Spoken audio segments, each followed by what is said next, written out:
And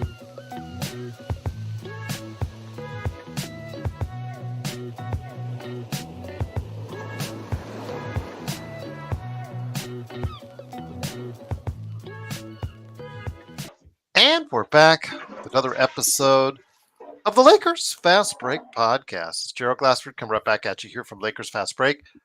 Pop Culture Cosmos, Inside Sports, Fantasy Football, all the great things we do right here at the Lakers Fast Break. Plus, go ahead and make sure you like and subscribe. Subscribe today. Hit that notification bell. Ding, ding.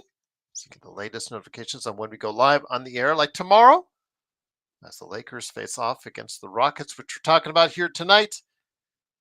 And it's so many good things, but please become a member today as well. Lakers Fast Break for just $2.99 a month, and all the good things that we do right here at the Lakers Fast Break podcast. Truly appreciate Blue and everyone that's in the chat. The best Lakers chat that's out there is the Lakers Fast Break.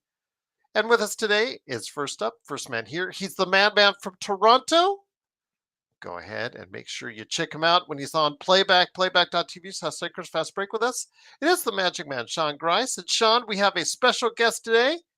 And the last name isn't Sorrow. Isn't that mean that the show gets elevated just a bit, if that's the case? 100%. All right. Well, I don't want to put too much on Sorrow right now because his Steelers are losing. But it's close, so we'll see. So, he's on pins and needles. But we're talking Rockets and the Lakers and previewing that with us here today. It's a good man indeed. He has been on the show before and looking forward to seeing what he has to say about his team, because his team has been one of the great surprises so far this season. Although he may not tell you that. He may tell you they are right on schedule. It is Frank from the Chop Shop.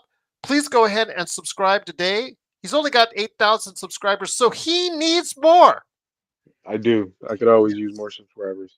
You and I both, my friend. It is Frank from the Chop Shop. Frank, great to have you here. Looking Thank forward you guys to for your having me. thoughts. Yeah, anytime. Anytime, you're most welcome. I will say, though, to get started, when I saw this team last year, you and I chatted about last year, you could see the potential. You could see what was going on. This team has probably, in my opinion, and I've said this on other shows on this channel, probably the best array of wings in the NBA. Obviously, Jabari Smith Jr., his injury notwithstanding, but I think that is what has propelled this team to a top 4 Western Conference seed, is just the fact that they have so much diversity as far as where they can go to, who they need to match up against, and how they need to go about doing what they need to do, because they just have so many great options at the wing for the Rockets. Yeah, that's exactly right. I think you think about Amen Thompson, Tyree Eason, Jabari Smith Jr., Dylan Brooks, probably the best defensive quartet of wings in the NBA, I would say. We really have that luxury of being able to guard most teams, especially in the NBA with the perimeter scorers. Um, we can throw multiple bodies at not only guards, scorers, and the perimeter wings as well. And it just comes in waves. We used to have a phrase in Houston when Chris Paul and James Harden were here where we had 48 minutes of Hall of Fame guard play. On the Rockets now, it's we're going to put your best player in 48 minutes of hell, just trying to fight through these guys. They're big, they're strong, they're physical. They can guard in isolation, and they just make plays. So I think that's probably the biggest thing for us this year is just that wing depth, and it was really exposed yesterday when we played the Boston Celtics. Amen Thompson is suspended for his choke slamming Tyler Hero the other game. You have Jabari Smith breaking his fracturing his finger, so he's going to be out for 4 to 8 weeks. Tari Eason's been dealing with a lower leg injury, and all that was out there was Dylan Brooks. And with the Celtics, their array of wings and guards, we really were exposed when we don't have all those guys out. Magic, any thoughts for Frank? The previous video you and Roosh did, and you guys were talking about the perimeter drought that's going on. Would you say that's more of say, like a scheduling kind of sectional aberrational problem, or do you think it's a microcosm of maybe something a little bit bigger with the perimeter shooting and the drought you guys are in? No, it's definitely this is a representation of what the reality is for the Rockets. We are a team. We're one of the worst 3-point shooting teams in the league, not only in frequency but also in percentage. And it's really our best player is Alperen Şengün, and he's obviously makes his money in the paint, and we just cannot punish teams for taking him out the game. Yeah, When we get in the exactly. paint, yeah, and that's the biggest issue, and we don't have shooters. That's one of the trade-offs for being so heavily reliant on those defensive wings is you look at Amen Thompson. He's probably I think he's in the 20s on the three-pointers right now. Um, Tari Eason is a pretty good shooter on low volume. Jabari Smith theoretically is supposed to be a great shooter, but he's kind of off and on in stretches during the season. Dylan Brooks is our most consistent shooter, and if you guys as Lakers fans, no, if you from the playoff series, if Dylan Brooks is your best shooter, you're probably in trouble. So that's that's kind of where we are with that right now. And Fred VanVleet is having probably efficiency wise his worst season as an NBA player. So all of that just and Jalen Green has been pretty much a up and down player his whole career. So we are really lacking on the perimeter when it comes to shot making, and that's really what caps off this really young talented team that works hard, plays really good defense. But when it comes to scoring, most of our games are like 98 to 90, 100 to yeah. We have those those late 90s scores on some of our games, so it gets really nasty. Go ahead, Match.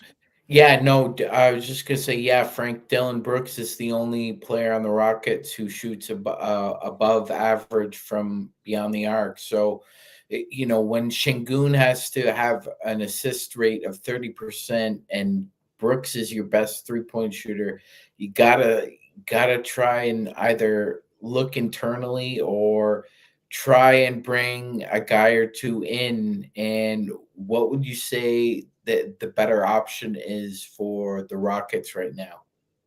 I think realistically, they're probably going to try to straddle the fence on doing both.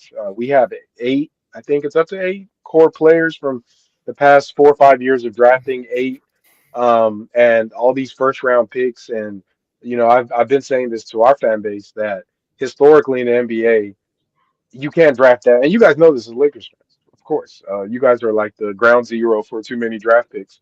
You cannot. There's no way you can keep multiple top level first round picks. It just doesn't work because you can't develop all of them. And by once you identify the ones that are going to be priorities, the other ones that have the talent, they kind of are put to the side, and they may never reach their full potential on that roster. So I think the Rockets are at a point where I could see them making the aggregation trade maybe this summer, using some of those core players and reducing that number maybe in half, and bringing in some scoring talent. And I think that's why you've seen the names such as De'Aaron Fox, Devin Booker, pipe dream for a lot of us, Anthony Edwards, all these perimeter guys that can create that you really want to give Şengün a partner that he can go to work with because we've already have the interior dominance.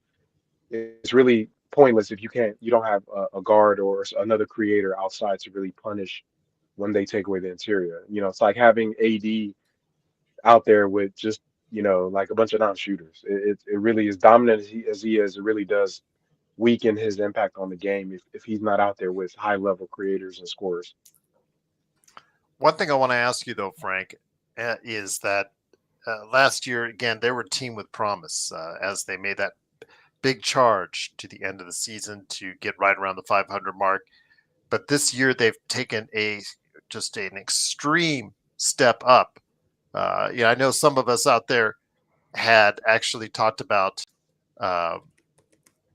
them improving in some sort of fashion. We all had season predictions and actually got quite a bit up on that. But what, in your opinion, has really gotten this team to that next level? Because I want to know if your fan base is surprised by this stark elevation from where they were last year to where they are this year, or do they see it as right on schedule?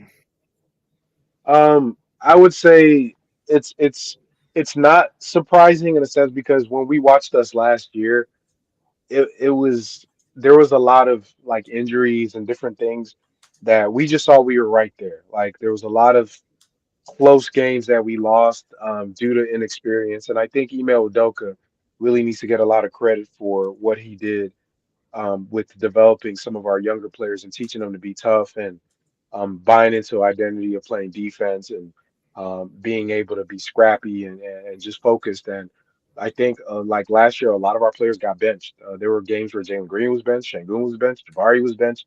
Guys were getting pulled from games when they didn't show effort, played bad defense, and it would just went like that for most of the season. And in the second half, after the All Star break, I think we won damn near every game in March, and kind of tailed off towards the end of the season, but had a really good closeout to the season. And you just kind of got to see that okay, something is clicking. I think this year coming in had our full roster. They made added a couple of players. Steven Adams, I think, was a big help for our team. Having a backup five, that's a good screener that assisted. Like I said, health. Amen Thompson was hurt most of last year. His second year of development. I think he's a huge catalyst of what we do. Him being so interchangeable. I think Dylan Brooks, offensively, has really carried us, and Alperen Şengün just. I think the main thing when it comes to our defense, really taking the extra leap, is Alperen Şengün. He went into the summer and focused on toning up his body and getting in shape, and even though it impacted his offensive game, his defense as kind of he plays like a roamer on defense. So in our pick and roll coverage, he's kind of the back line that kind of middle linebacker role. And with when Steven Silas was the Rockets coach, they try to use Şengün as a drop big, a traditional drop big. He's only 6'10", 6'11", not a great leaper. So it was just raining lobs on us all, for most nights. What Ime did is kind of bring him to that Marc Gasol type of role where he uses his body to be in spots and anticipate where the ball handlers need to go, helping with our guards, being able to show and retreat, just deflections using his hands. So really kind of allowed him to be on the court and not be a defensive liability. And I think with what he does for our offense, because we need it, because we don't really have any other creators, that allows us to have a unique style that kind of allows us to win. So we slow the game down and we play really hard defense, and it's kind of different right now with the way the NBA is, but it works for us. Once again, it is Frank for the Chop Shop. Please go ahead and subscribe today wherever you get your podcasts and on YouTube. Please go ahead and help him out there. If you're a Houston Rockets or NBA fan in general and want to know more about one of the surprise teams in the NBA, although in Houston, you see the fan base is not much of a surprise to them because they are loaded with talent. Go ahead and check out Frank the Chop Shop right there for you. But also here today, good man indeed. Condolences once again to the Pittsburgh Steelers backing their way into the playoffs. I know that there's a conversation coming up down the line on their offense, that's for sure. It is, of course, Joe Soro. Joe, good to have you here, my friend. Talking to Frank the Chop Shop once again, like we did last season, about the rise of the Houston Rockets, who have gone from a team that had a lot of promise to, in Oklahoma City, a team that's now having that promise being fulfilled. I came in a little late when Frank was speaking, so I don't know if you guys addressed it, but there's been rumors that there's a possibility of some interest by the Houston Rockets for Mr. Jimmy Butler. I would highly recommend that the Houston organization steer clear of that. I agree with you.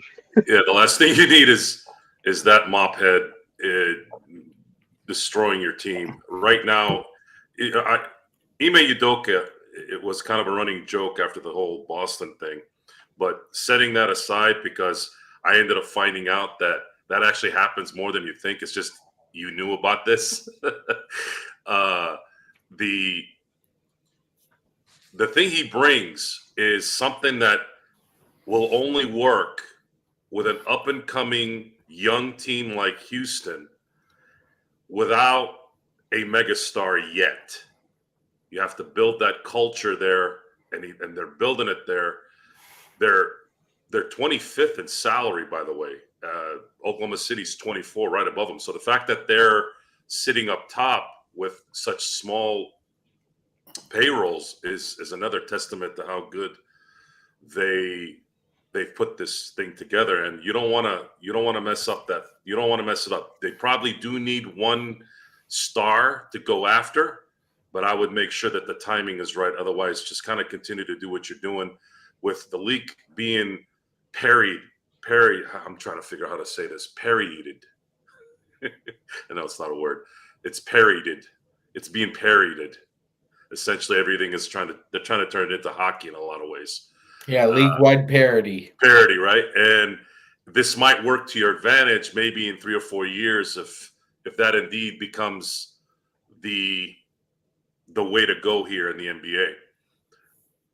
I'm worried about this game probably more than any other game after this. The reason why I'm not worried about the Dallas game, even though they could lose it, because Dallas seems to look like the 17 Warriors at home against us, no matter who's playing. But Houston's the game that I kind of marked as a loss just because I think they play cohesive offense, defense, and they have the right guys doing the right things pretty much for 48 minutes.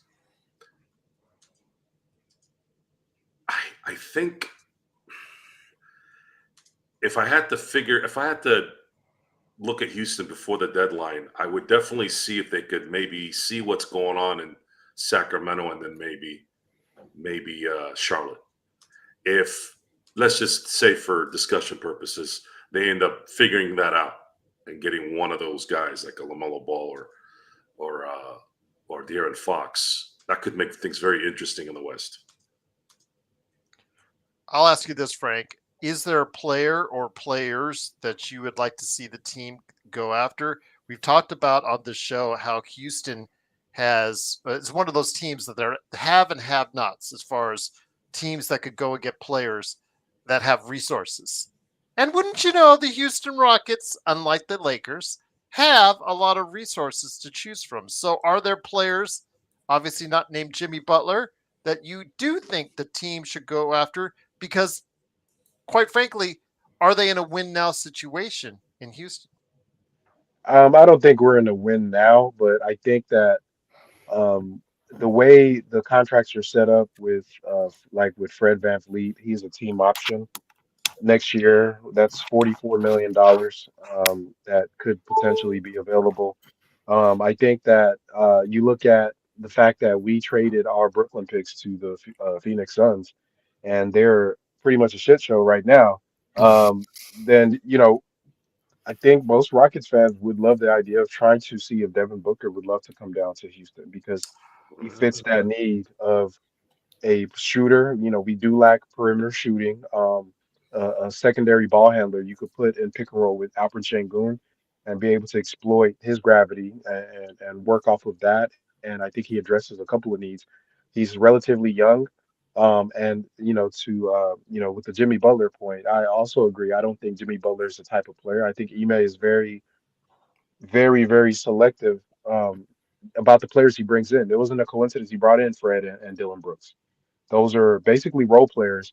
And there was a lot of talk about James Harden coming to Houston, and it came out that Ime had told him go win a ring, like basically go like we don't need you. And I think that's appropriate because for a young team, Ime is the culture. He's the tone setter. He sets the personality and the attitude for the team. And when you have some of these stars, it's hard to yell at a star like he does some of our younger players, right? He will yell at them, he'll bench them, and nobody bats an eye at it. So I think the next level is to bring in that level of player. I would love Devin Booker. I think De'Aaron Fox is another name that we've seen, but I don't know if there's mutual interest there. But I think with the Brooklyn trade to the Phoenix Suns, we own their pretty much their draft future. If they keep spiraling out, I mean, they could really be a player for us with maybe not Devin, maybe even Kevin Durant. So I think just keep an eye on the Phoenix situation with Houston because we have all their future picks.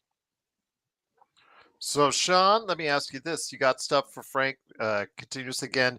Truly appreciate you setting this up for us here at the Lakers Fast Break. The Lakers and the Rockets meet tomorrow with the loss by Memphis. It makes things more interesting in the Western Conference. While we will not take over third place in the Western Conference if we win, we do get a game closer in that 2 game gap if that's the case. So, Magic Man, with that, any questions for Frank? Absolutely. So this is a two-parter. Frank, I'm really intrigued when I see Thompson on the floor. But young Bull, we know you're strong. I don't think he needs to exert uh, the kind of. I would say at times he's over aggressive with his physicality, which is kind of a nice way of saying needs to rein it in a little bit. Do you think that he needs a consistent 3-point shot to maybe help unlock uh, more of the playbook that they want, like the creativity that they want as individuals, or do you think that's still a year or two away? And why is Reed Shepard being buried on the bench?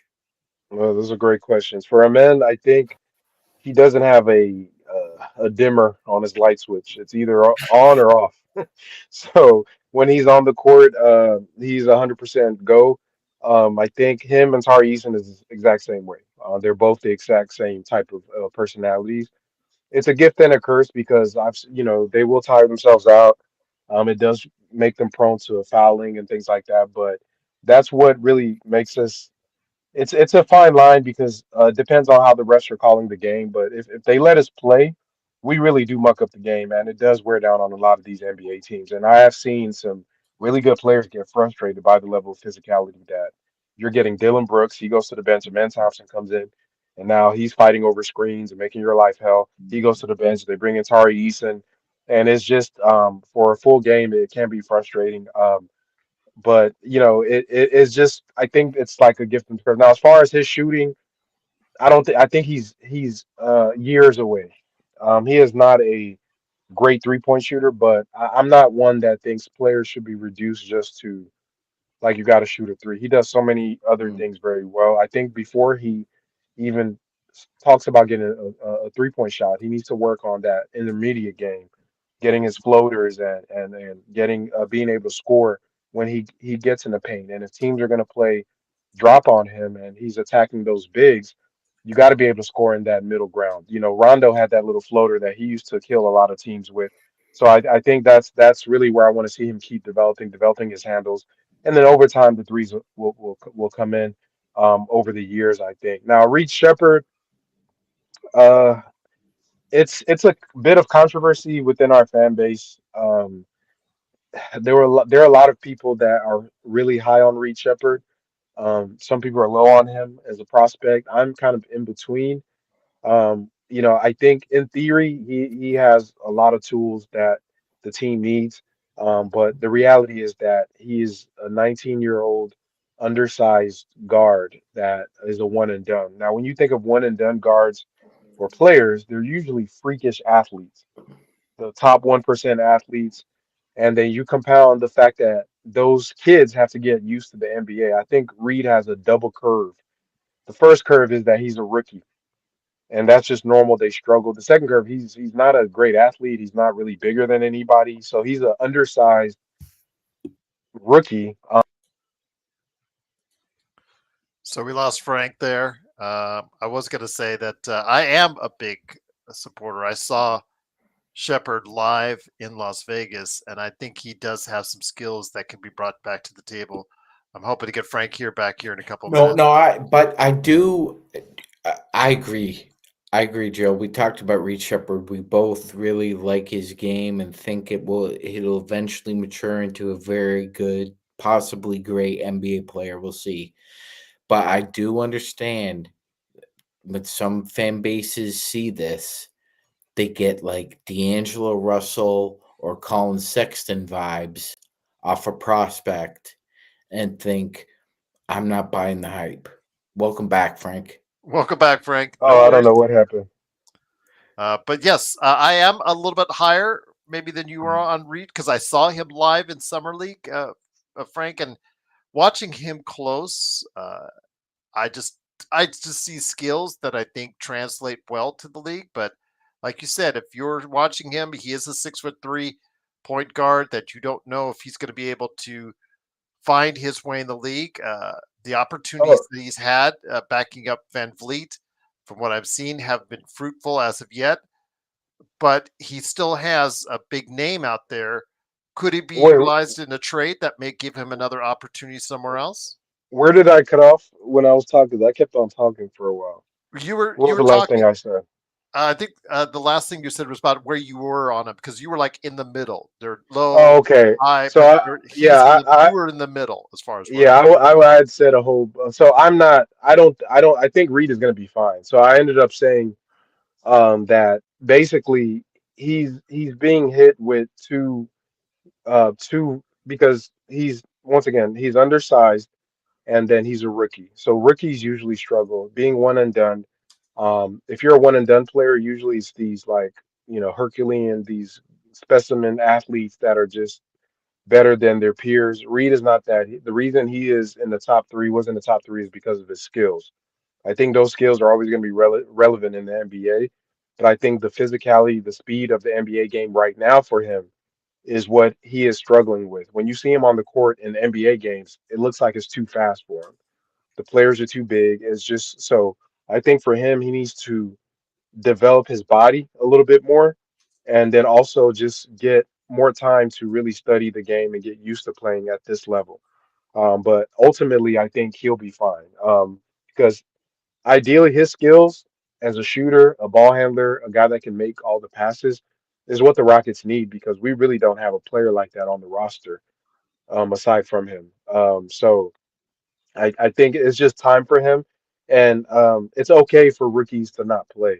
I'm not one of those guys that think every rookie should just be playing, 20, 25 minutes a night. He's just getting a very typical development year for a rookie. He was just so happened to be drafted in the top three. And we just have the luxury to do it because we have six or seven other guys that are, first round talent. One of the things I want to get Joe in here on, and that is the fact that Houston actually, by the loss by Memphis tonight, puts them percentage points into second place in the Western Conference. So just to let you know, we're tied for now. We're actually now fifth because Denver won as well, but that's because we have owned the same record.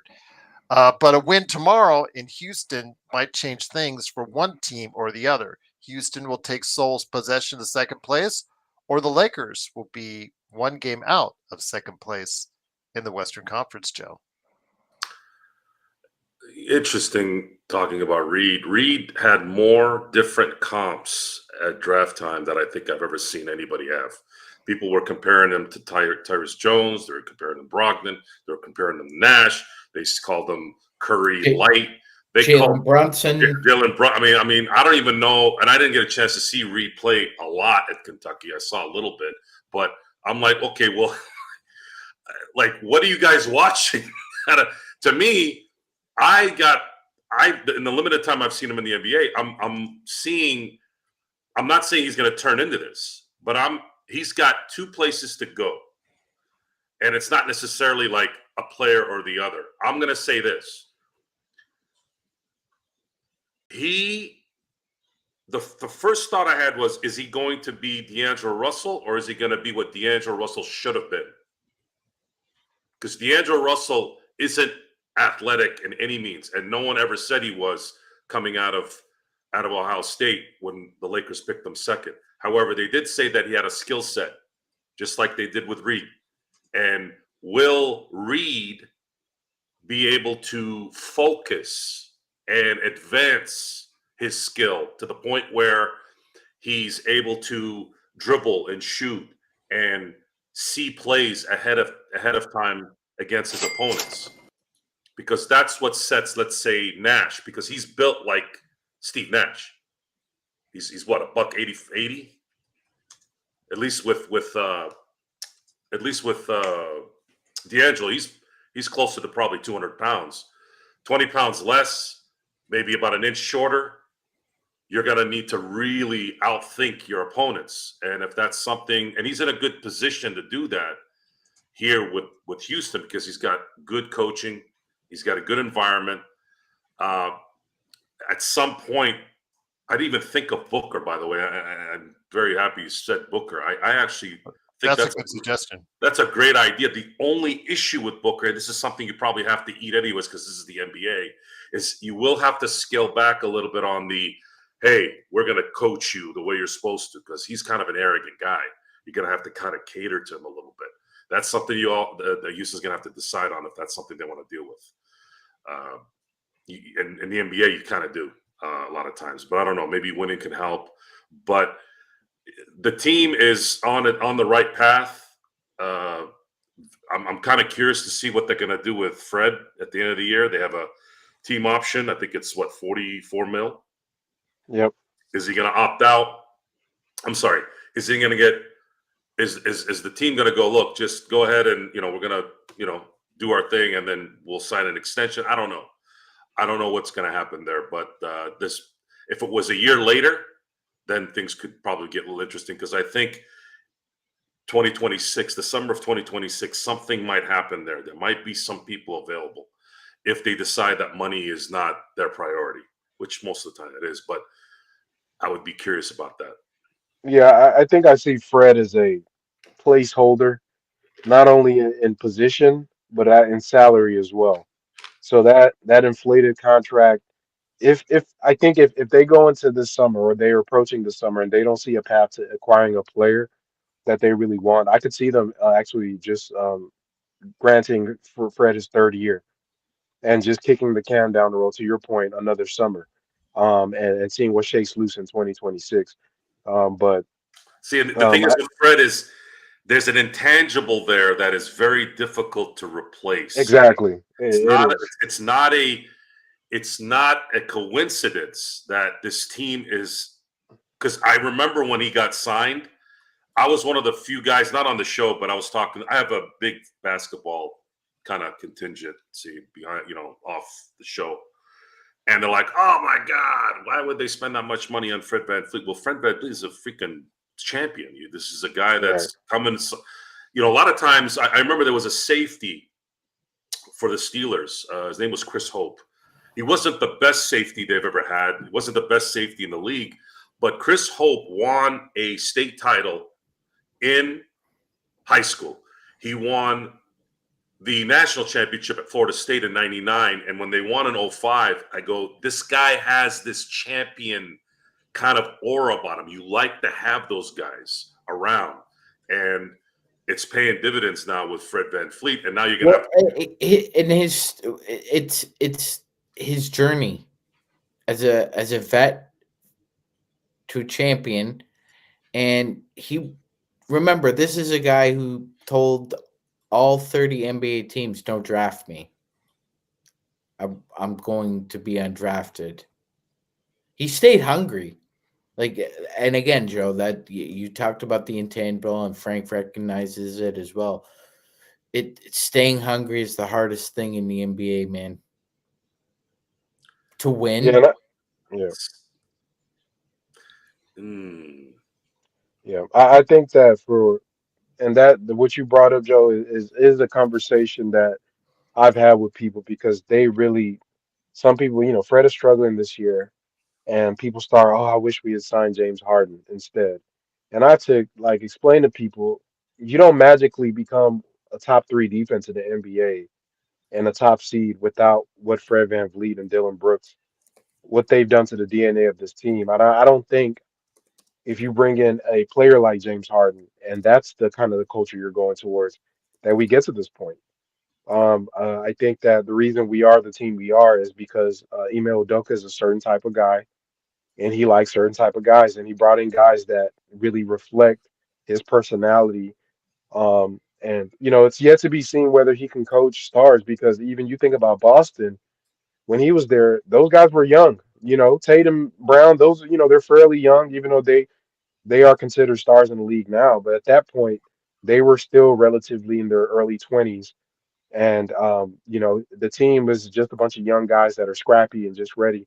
We haven't seen him have to deal with a LeBron or a Jimmy Butler or a Devin Booker, these big personalities that you can't yell at or bench or whatever. So it's going to be interesting. I really think that depending on how we do this year, it's really going to determine how they go forward. Like if we make the playoffs and have a competitive first round series, I expect them to try to go out and go get a start, and try to see if we can go in a little bit on trying to win. But I think it just depends on what happens right now. So everybody is on path. I think there's been some struggles with some of our players, but it'll be interesting to see because I think regardless of what happens, they're going to make a trade.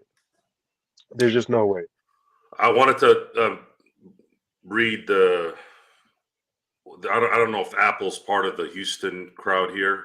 He's suggesting to get rid of Fed Van Fleet to see what Reed has. That's actually not a bad suggestion, but I think they need another year before they can. I think you should wait another year before you do that. It's kind of Yeah, like putting in. It's kind of like putting in the rookie quarterback in too early. right. And if you look at some of the really good quarterback, I mean, let's say the two best quarterbacks of the last decade are you can argue against this. I know Tom Brady has something there, but really Aaron Rodgers and Patrick Mahomes. Patrick Mahomes didn't play except I think the last game of the year, his rookie year. He didn't play his first year. It was Alex Smith. Aaron Rodgers didn't play for 3 years. And look what it did. It just made it that much better for them, and they ended up having ridiculously Hall of Fame iconic careers. I'm not saying Reed is in that ilk, but sometimes in basketball, we lose focus on development and confidence. And I think it's important since you do have somebody like Udoka there who's kind of given like a grassroots type coaching that you don't see anymore in the NBA. That could go a long way in the future to develop Reed the right way so you're not getting bust after bust because that stuff happens, man. The Clippers had first round picks for a decade in the 90s, and I know their owner was a piece of garbage, but those guys never, ever got good. I mean, Larry Brown had to pull teeth to get that team to the playoffs. They had a few guys in there, but they just couldn't go to the next step because it was just dread all the time. It was either bad decision making by the executives or just not enough development because they're shipping them off quick or whatever.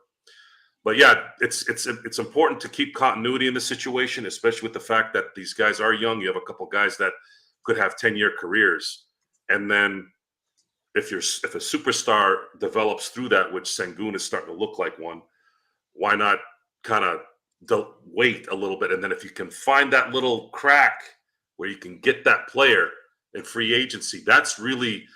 You need a little luck there probably in 2026 if you can grab that person. Because if you go, let's say Houston goes to the Western Conference Finals in 2026, and the word is, man, they're just one really good superstar away from probably being a title contender. Maybe De'Aaron Fox is that guy, and you could put him and Reed together in the backcourt. I don't know. Who knows? Frank, Yeah. go ahead, Frank. Go ahead. No, I was gonna say I think the ultimately I think Houston is very invested in Reed Shepard. I think like you said, Fred VanVleet is a great kind of a transitional piece. I'm assuming that for his contract they will restructure it for going after this summer to give him probably lower dollars on extended time. Because he's been very, very valuable to the team and the development of all our players, and he's unlocked a lot of aspects of the game that we didn't have in Houston. So, yeah, I just think that ultimately, as long as we keep winning games, there's really no rush for the Rockets to do anything right now, as far as making trades or anything, because you're doing it off of the back of guys you've drafted and you know, two or three of our starters are still on their rookie contracts. They're getting paid rookie money. So yeah, as an owner, you think about the finances involved in that. There's really no incentive to try to rush out of winning, which on the cheap, as you pointed out, Joe. So yeah. So with that though, again, the mindset though in the corporate office of Houston Rockets is far as the progression and they want to go, Frank. I think the temptation is now there because they're going to wake up on Sunday morning and realize they're in second place in the Western Conference, 35 games into the season. So there's a very real possibility if things break the right way, they could be a number two seed already and to a comparatively similar team in Oklahoma City that has a lot of youth, but things break the right way with injuries. Who knows what's ahead for Houston? So, with that in mind, could the rumblings be a little bit louder as far as making a move or from your audience making a move that people will think that can keep them right where they're at right now? No, I don't think so. I think the more we win, the less likely it is we make a move. Honestly, just because it's if you're winning with a bunch of rookies and then there's really I don't see the incentive because right now everything we're getting is gravy.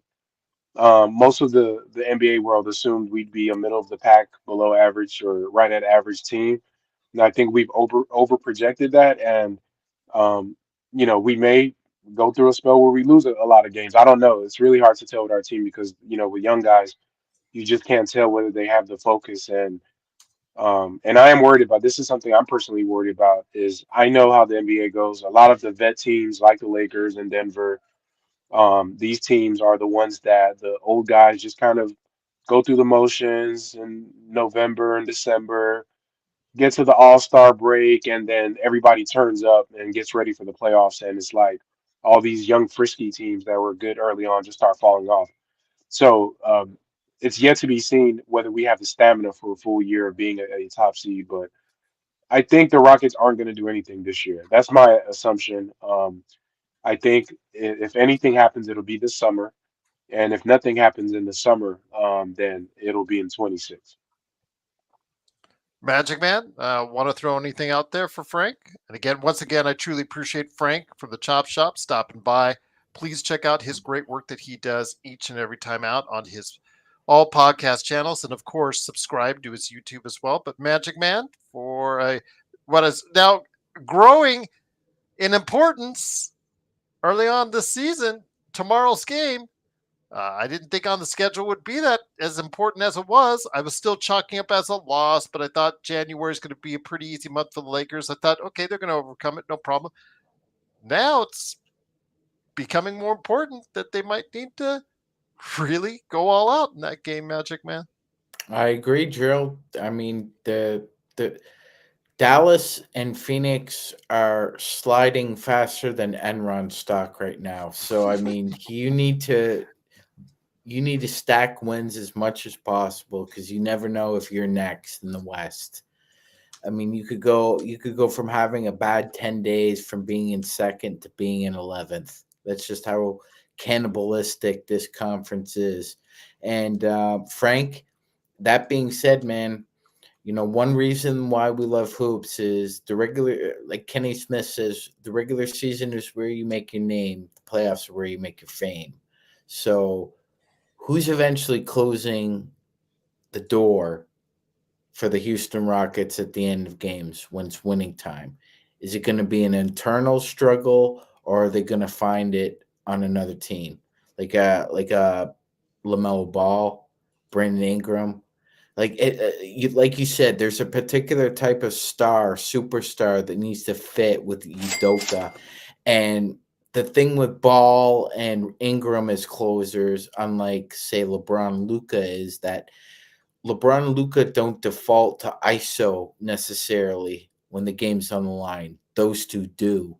So, what do you think the preference is for the Rockets and their closer? Shout out to Intel Wild for the wild question. But I was I would say that that is our biggest issue right now. So far, we've been going to Alfred Şengün to attack downhill and get into his bag. He's been our closer, which ideally, a big man shouldn't be closing games out for you, just because of the lack of perimeter scoring and the optionality of being able to pass, shoot, score. Um, but I think because our big is a facilitator, you don't have to have a LeBron level processor at the ball handler position to really run a successful offense. So I think if we can get just a person that has a base understanding of reading pick and roll and being able to score in those moments, then I think we do well. So that is open up the type of players that we could add to the team. Um, but I think when you guys play us, I'm flattered that you guys are actually worried about us because we're very worried about y'all. I think from our fan base, every time we play the Lakers, we're like, oh my God. We just hope that our team shows up. I'm really curious just for the game itself to see if it is something because what we've been doing a lot is attacking the opposing bigs to get them in foul trouble early and get them out the game. Shangun does it. He's one of, I think he's top five in the league in drawing fouls. So if we can get to AD and they match up really well with each other. I don't know if you guys are keeping tabs on that when they go at each Mhm. other. It's been a pretty even matchup, which I'm really curious to see that. But Yeah, if it yeah. goes We've been joking, Frank. Shingun is the new Sabonis for AD. to yeah, I don't. Every player has a archetype that they struggle against, and it's the most random thing. It's never who you think. It's just some random, be some fat guy that I forgot who Shaq's was that big white dude that always Brian Big Country Reeves yeah, from yeah, Oklahoma State. just a big strong guy that could body up with him. So I think AD probably has that same thing with these European type of players. But if it came down to it, our issues are going to be in late game situations. So I'm hoping that doesn't get there because obviously you guys would have the advantage there with LeBron. Um, I did want to ask you all with JJ being the coach, and this is something I've been curious about. I'm a big fan of his, just as an analyst and how he calls the game. Have you guys seen a market difference in your offensive play style and just how the team is ran with him there in contrast to Ham or any of the previous coaches? Offensively, yes. Defensively, I still think there's some things that need to be worked out. To be honest with you, I think that's thing that's progressed with his coaching is that the ball moves more consistently. There's still we still fall in love with the ISO a little bit more than I would like to see, but the ball still is predicated on movement a lot more often than under Ham's offense, which leads to a lot of more open shots than there were in previous years with Ham. But the defense is still something I'm concerned with because the way he structures his switching offense, switching defense, excuse me, still leaves us with quite a few mismatches underneath. The guards often get hooked up with big men underneath, and he just. I don't like the way he has his defensive sets still worked out, but I know that he is trying to do things differently and making adjustments. I know that early on this season, he had two coaches back to back, but both won world championships that both schooled him in the second half of the games that they played, Frank. But he's learned from that and he started making adjustments himself and has come out in third quarters recently with the teams making little tweaks here and there that have really started to work out. So I'm noticing he is learning and adapting. And I knew there would be some bumps in the roads, Frank, with him as a rookie, and especially like you said, no prior coaching, real experience, and coming straight from the booth and straight from the podcast booth with LeBron and all that. But I see good returns down the road. And of course, the one thing that you can't replace is the passion that he has shown to winning. Uh, that can't be replicated. You either have it or you don't. Ham seemed always like he was there, and he seemed very combative with both the press and also the Lakers audience, the fans themselves. And you never really knew where he stood. He had his hands in his pockets all the time. Just did not give off the guy that really wanted this team to win or elevate themselves to another level. And with JJ, again, a lot has to be predicated on this roster, which I don't think is quite there yet. But with what we're seeing, he's done a pretty good job with it so far, Frank. Yeah, I really, just from an outside looking, I think, like you said, for a first year coach, it seems like he has all the tools to be one of those ones that really will excel. Being able to adjust is a huge deal. And I think what my biggest concern with him was how would he interact with the players when things go wrong, and it seems like it hasn't gotten weird yet. You know how it is with some of these LeBron teams when Yeah. so far so good. So yeah. Well, yeah, no, they're responding positively to any kind of adversity that's been thrown their way this year, Frank. Whether it's a 4 game losing streak or a 21 point lead goes down to 6, it just seems they're able to put on the rally caps, and JJ's been able to fine tune, I think, some of the messaging that Darvin Ham couldn't. I think that's where it really comes into play. I also think that there is more input from AD defensively this year than there was last year with Darvin Ham. I think JJ is more open to suggestions from AD rather than I think what Darvin Ham would maybe contemplate or think about something that AD had to say defensively, but it just didn't seem like they were ever on the same page, man. Yeah, I think the respect factor too is probably a huge deal. The fact that a lot of the players, especially LeBron, actually respect and value JJ's basketball acumen, and I think that goes a long way in trusting his plans and what he's executing on the court. I think it was a great hire, honestly. I really do, because and the only issue with the Lakers I see right now is just the roster is still it's okay, but it hasn't yet to be maximized within this era, and it might be too late. I don't know, but I think you guys may be able to squeeze 1 or 2 more years out of LeBron, in this form that he's in. But if AD stays, Connect, I love Connect and his game.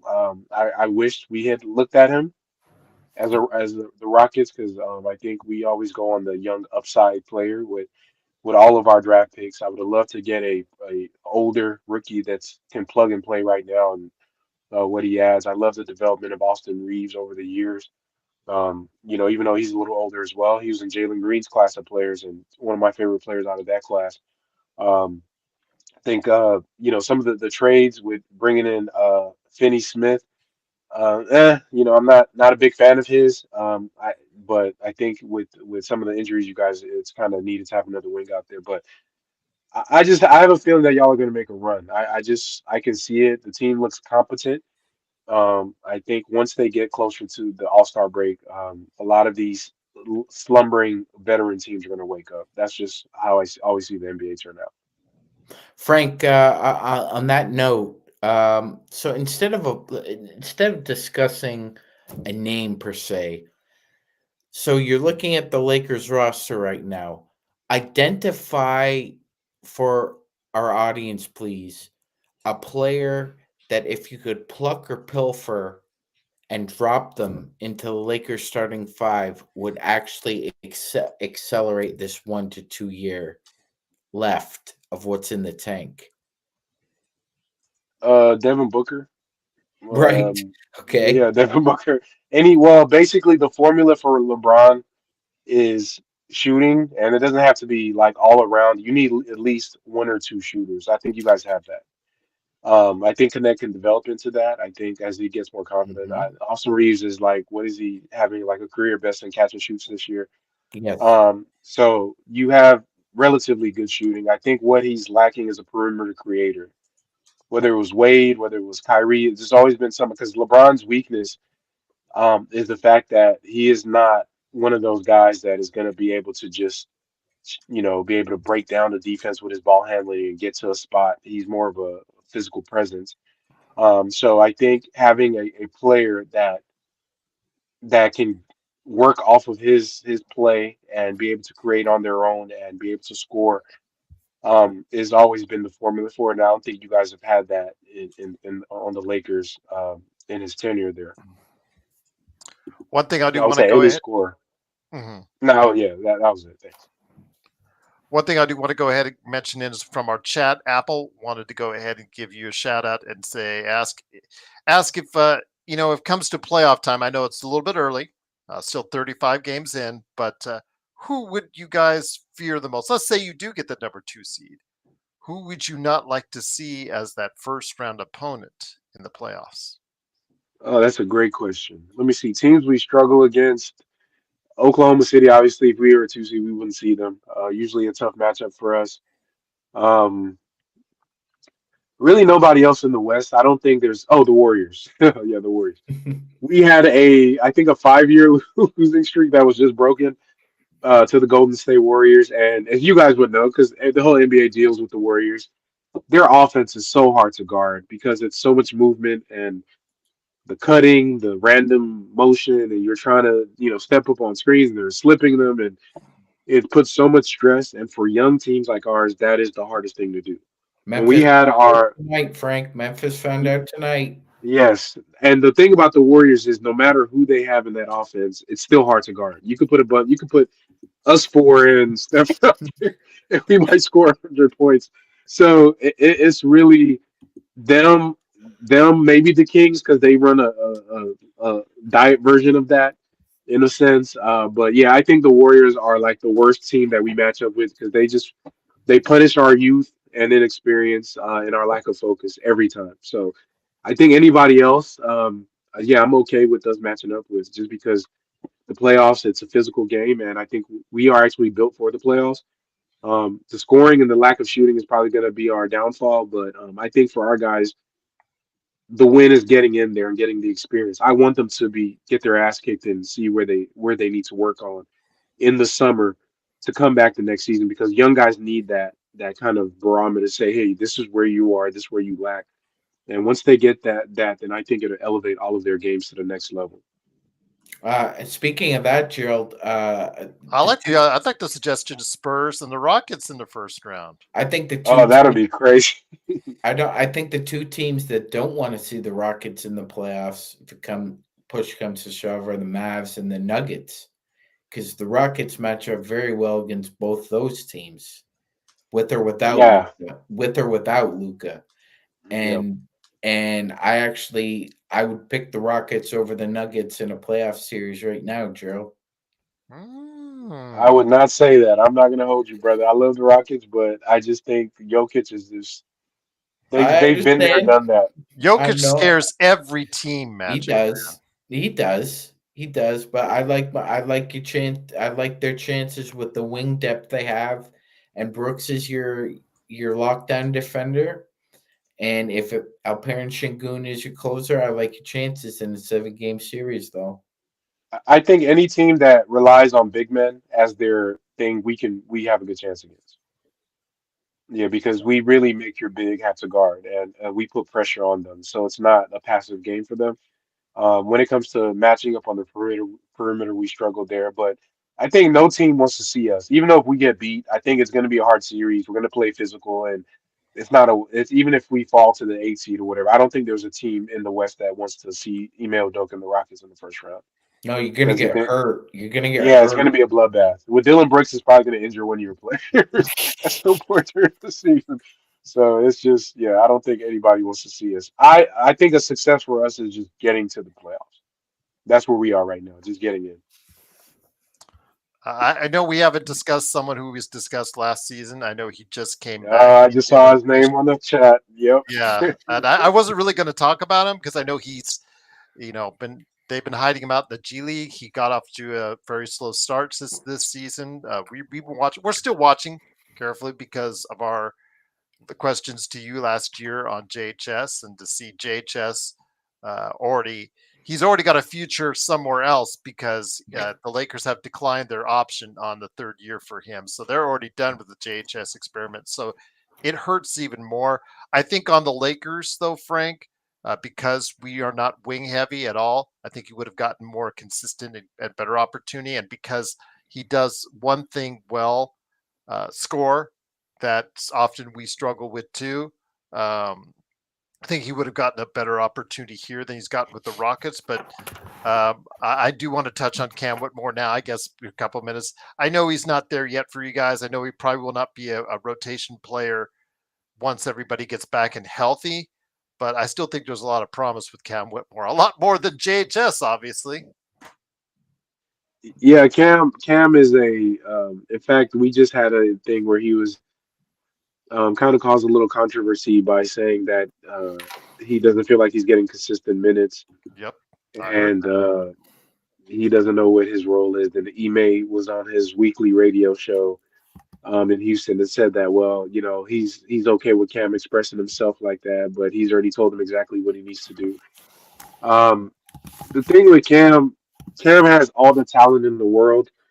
Probably when it comes to just physical profile and skill set, probably one of our more talented prospects out of anybody, right? The thing that he lacks is basketball awareness and processing. Um, he is very tunnel vision, and when he plays with out of context of the team. Is it the And proverbial feel? He doesn't have the feel for the exactly, game. yeah, lacks a lot of feel. A lot of hijacking possessions, a lot of bad shots, one on four transition, attacking the basket with four defenders in the paint, not kicking out. Little things like that. He's getting better, and that's what Ime is trying to has told me. I think what Cam is in a situation where he comes to a team with multiple prospects. His skill set is scoring, which we do need, but the thing about Ime is that if you don't play defense and you're not making the right plays, he doesn't care what else you do. And for Cam, he just needs to learn that to play within the context of the team. Run in transition, play defense. If you get a swing pass to you, shoot the ball, attack and close out, or pass it. Cam is the type who will get the pass and start dribbling, dribbling, dribbling, and run the shot clock down. And I think that that's what's preventing him from playing. Um, we all want him to really succeed, and he is uber talented. But to me, his NBA life is going to be dependent on how quickly he figures out that no team is going to give him that star kind of cachet. Like you're going to have to learn to play a role in the NBA before you even get to that level. And I think that's what he's struggling with right now. Joe, any last thoughts for Frank for the Chop Shop before we close it on out, my friend? I'm good. Good. All right. Magic Man? I'm good as well. Frank was very astute with his observations tonight. As he Thank you, always Frank. is. Yeah, absolutely. And if you want more, I need you to go ahead and head on over to YouTube where Frank at the Chop Shop is right there for you. The Chop Shop covering the Houston Rockets. It is the place to go, but don't hear it from just me. Obviously, hear it from Frank himself right now. Yeah, guys, if you just go to the Houston Rockets Chop Shop on YouTube, you can check us out if you want to get in-depth analysis on the Houston Rockets. And yeah, I'll probably be doing a post-game podcast after the Lakers game. So usually when I do those pods, I'll break down kind of some of the basketball X and O stuff. So you guys can check that out if you want to as well. Appreciate you guys. Appreciate you taking the time out of your day and this weekend to go ahead and hop on with us. It is Frank for the Chop Shop. Please go ahead, like and subscribe today. Thameless says Cam Whitmore or Miles Bridges.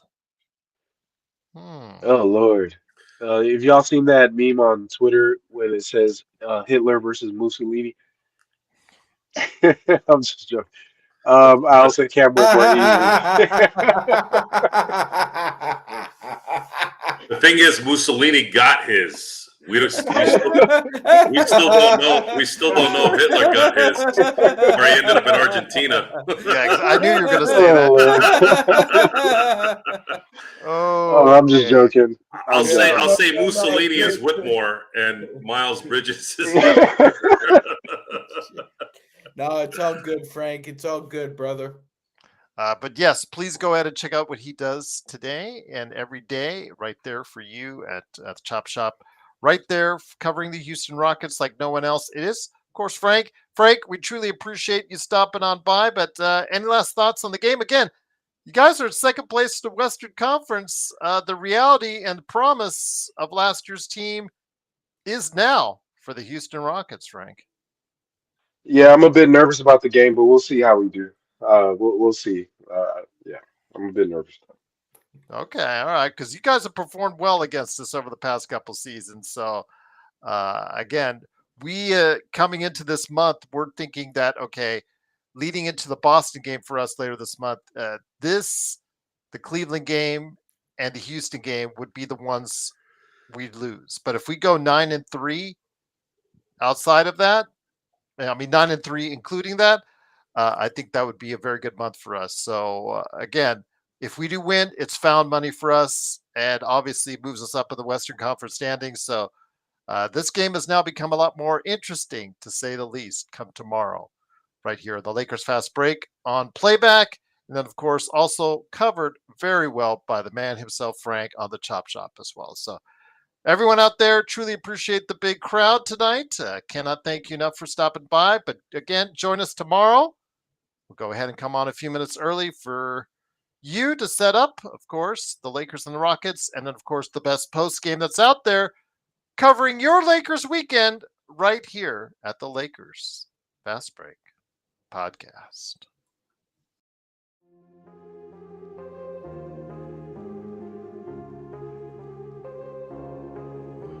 So